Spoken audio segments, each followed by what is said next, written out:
It's 108 degrees out right now, so it's extremely hot. And I'll be doing a metal foundry build video based off the one that Grant Thompson made from the King of Random. So let's get into it. Okay, so here I have a 10-quart steel pail, and I'm just lining it with steel wool around the bottom and the sides in order to add a structural support for when I pour in the foundry mix, because if you don't do this, there's a good chance it'll start to crumble after many firings. So make sure you line it evenly around all the surfaces, and then I'll show you the next step from here.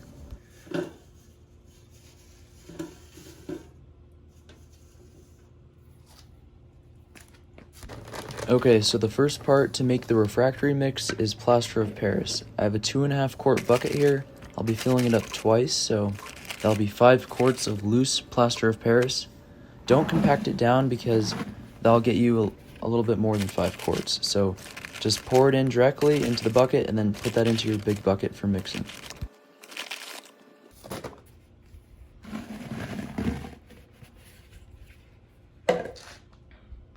Okay, so the next part you'll be needing is playground sand, and I'm doing a little bit less than an equal amount of plaster of Paris, so a little bit under 5 quarts of playground sand is how much I'm putting in.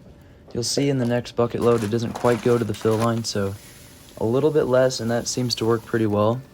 However, the most important part is how much water you'll be putting in.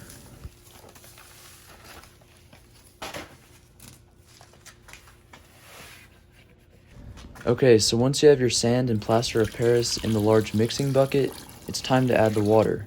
Now, there's no exact amount of water to add, except you got to make sure it's not too runny when you mix it around, because it won't set if it's too runny. And if you don't add enough water, it'll be too thick and you won't be able to pour it, and there'll probably be a lot of chunks in it.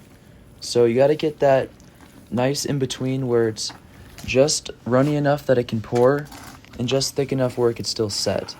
So you'll see there towards the end the right consistency that I'm talking about.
Okay, so to form the center of the foundry, what I did is I just took the 2.5 quart bucket, filled it with water, and then pushed it down. That way it stays weighted down and doesn't push back up out of the mixture. And keep in mind, from here you have about 5 to 7 minutes before the whole thing will start to harden. So if you want to give it a nice finish on the top, like a smoother finish, I would do that now before it starts to harden. And I didn't really do that, but it's okay.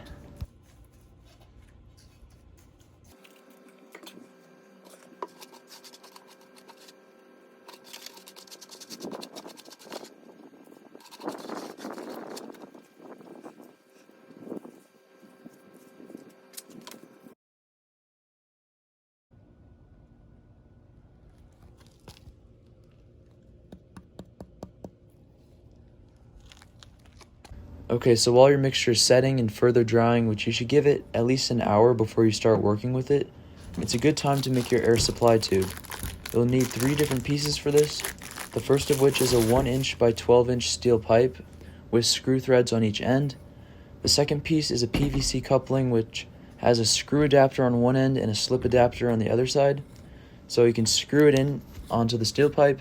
And then you have lastly a 1-inch by 2-foot PVC pipe which you can slip right in onto that end. and that's how you make the air supply port. The reason why you have the steel is because that part will be up against the hot coals, and you don't want that part melting, so that part is the part that will go right into the foundry.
Okay, so the last step to this video is just to make the hole for the air, and what I'm using is a 1 3/8 inch hole saw, and I'm starting a few inches from the top and going down at an angle a few inches up from the bottom.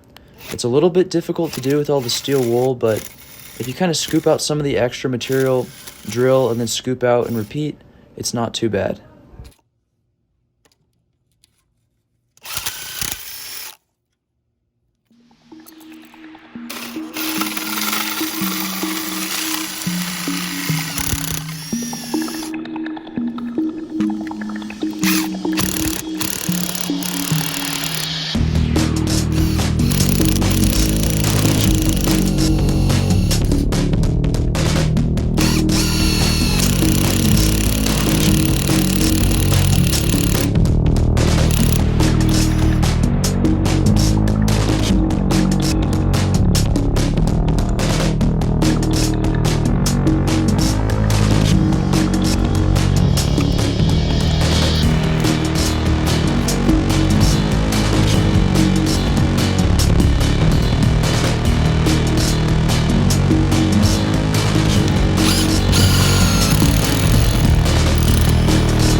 All right, I thought I'd let you guys know it's actually 108 degrees right now.